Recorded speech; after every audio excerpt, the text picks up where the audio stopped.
E continuando a nossa leitura do livro A Caminho da Luz, ditado por Emmanuel, psicografado por Chico Xavier. Vamos falar hoje sobre a Igreja e a invasão dos bárbaros. Vitórias do cristianismo.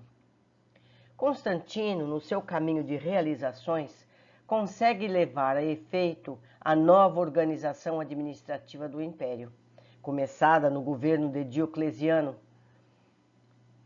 dividindo em 4 prefeituras, que foram as do Oriente, da Ilíria, da Itália e das Gálias, que por sua vez eram divididas em dioceses dirigidas respectivamente por prefeitos e vigários.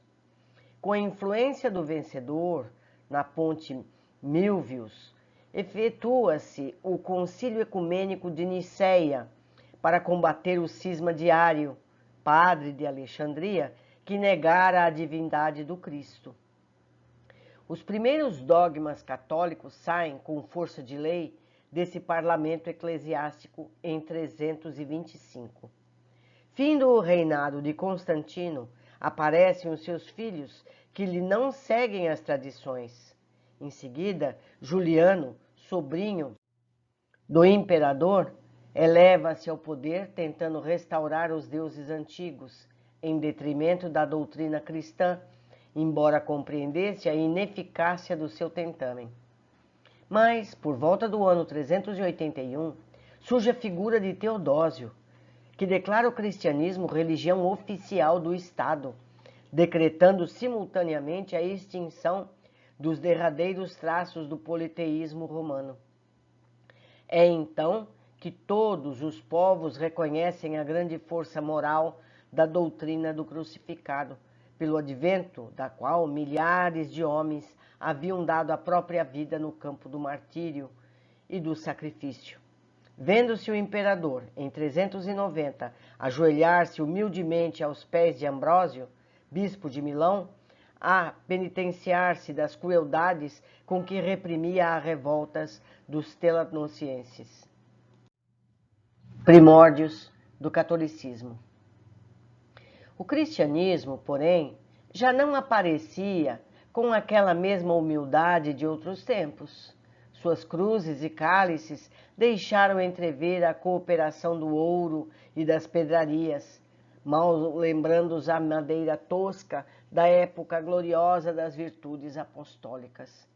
Seus concílios, como os de Nicéia, Constantinopla, Éfeso, Calcedônia, não eram assembleias que imitassem as reuniões plácidas e humildes da Galileia. A união com o Estado era motivo para grandes espetáculos de riqueza e vaidade orgulhosa, em contraposição com os ensinos daquele que não possuía uma pedra para repousar a cabeça dolorida. Quer dizer, meus amigos, que começou cedo, entre aspas, a corrupção. Não é verdade? Foi muito triste. Continuando. As autoridades eclesiásticas compreendem que é preciso fanatizar o povo, impondo-lhe suas ideias e suas concepções, e longe de educarem a alma das massas na sublime lição do Nazareno, entram em acordo com a sua preferência pelas solenidades exteriores, pelo culto fácil do mundo externo, tão do gosto dos antigos romanos, pouco inclinados às indagações transcendentes. A Igreja de Roma. A Igreja de Roma, que antes da criação oficial do papado considerava-se a eleita de Jesus, ao arvorar-se em detentora das ordenações de Pedro, não perdia ensejo de firmar a sua injustificável primazia junto às suas congêneres de Antioquia, de Alexandria e dos demais grandes centros da época, herdando os costumes romanos e suas disposições multisseculares, procurou um acordo com as doutrinas consideradas pagãs pela posteridade, modificando as tradições puramente cristãs, adaptando textos, improvisando novidades injustificáveis e organizando finalmente o catolicismo sobre os escombros da doutrina deturpada. Certo? Os bispos de Roma, abusando do fácil entendimento com as autoridades políticas do Estado, impunham suas inovações arbitrárias, contrariando as sublimes finalidades do ensinamento daquele que preconizara a humildade e o amor como os grandes caminhos da redenção. É assim que aparecem novos dogmas, novas modalidades doutrinárias, o culto dos ídolos nas igrejas, as espetaculosas festas do culto externo, copiados quase todos dos costumes da Roma anticristã. Então, meus amigos, se nós quisermos nos dizer cristãos, nós precisamos ser como os cristãos dos primeiros dias. É muito difícil, porque está ali, em primeiro plano, o amor e a fraternidade, antes do luxo e dos rituais, que não tem nada a ver. Jesus nunca fez um ritual. Vamos continuar. A destruição do império. A fraqueza e a impenitência dos homens não lhes deixou compreender que o cristianismo fora chamado à tarefa do governo tão somente para educar o sentimento dos governantes, preparando-os para levar o esclarecimento e a fraternidade a outros povos da terra, então considerados bárbaros pela cultura do império. Não obstante todos os esforços em contrário, os mensageiros de Jesus, Bonifácio III, cria o papado em 607, contrapondo-se a todas as disposições de humildade que deveriam reger a vida da Igreja.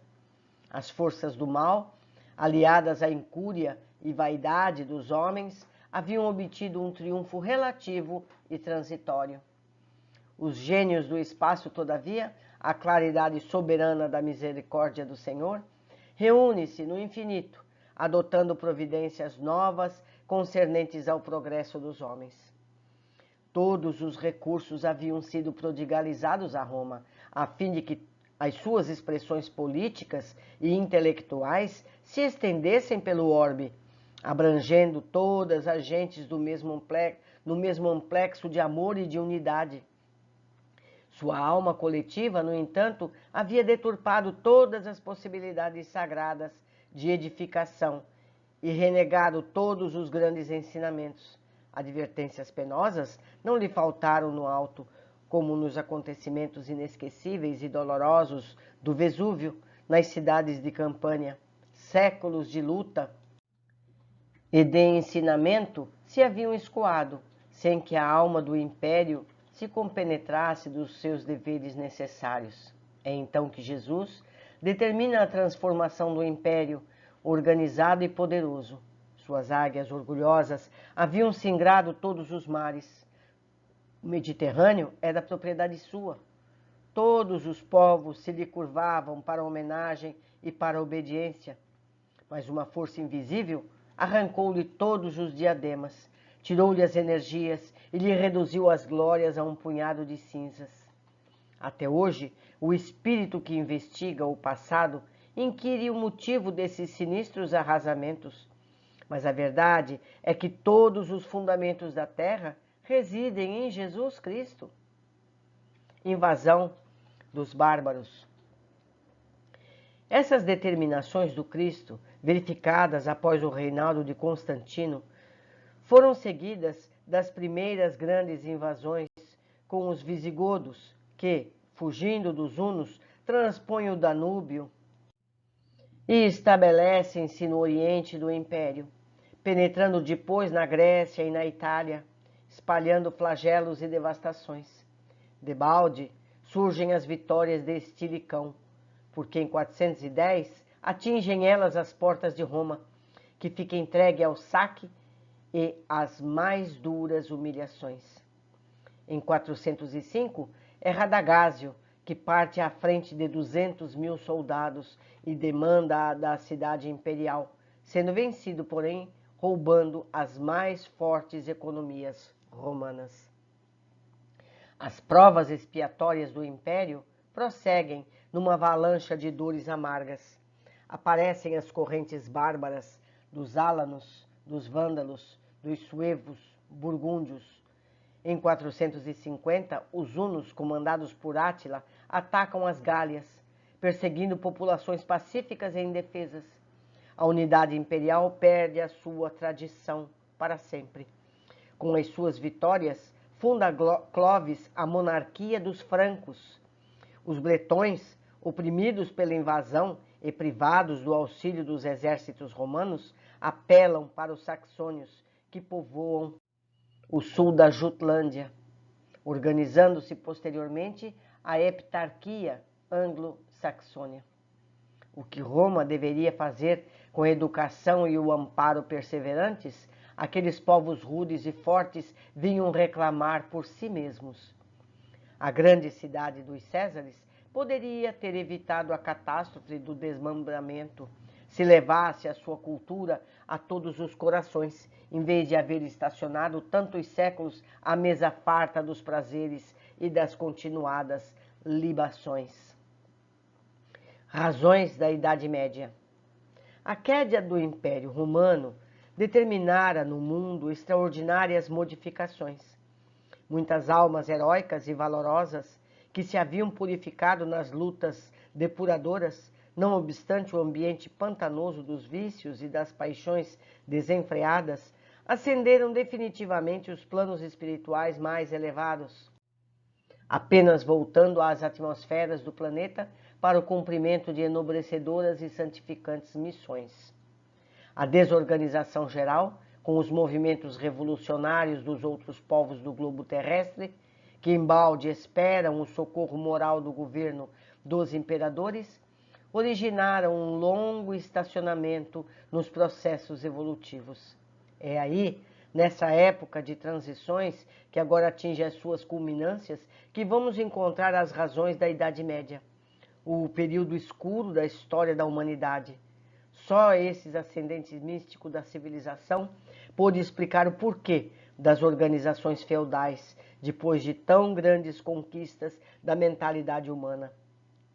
Nos grandes problemas da unidade e da centralização política do mundo, é que um novo ciclo de civilização começava, sob a amorosa proteção do Divino Mestre, e as últimas expressões espirituais do grande império retiravam-se para o silêncio dos santuários e dos retiros espirituais, para chorar na solidão dos conventos sobre o cadáver da grande civilização que não soubera prover o seu glorioso destino. Mestres do amor e da virtude. Almas sublimadas e corajosas reencarnam então sobre a égide de Jesus e para a grande tarefa de orientar as forças políticas da Igreja Romana, agora organizada à maneira das construções efêmeras do mundo. O papado era obra do orgulho e da iniquidade, mas o Cristo não desampara os mais infelizes e os mais desgraçados. E foi assim que surgiram no seio mesmo da Igreja alguns mestres do amor e da virtude, ensinando o caminho claro da evolução aos povos invasores, trazendo-os ao pensamento cristão e destinando-os aos tempos luminosos do porvir. Concluímos mais um capítulo, meus irmãos. É com muita alegria que vamos aprendendo e vamos entendendo toda essa história do passado, para que a gente não cometa os mesmos erros no presente, sacrificando o nosso futuro, não é verdade? Ficamos hoje por aqui e eu aguardo todos vocês no próximo capítulo.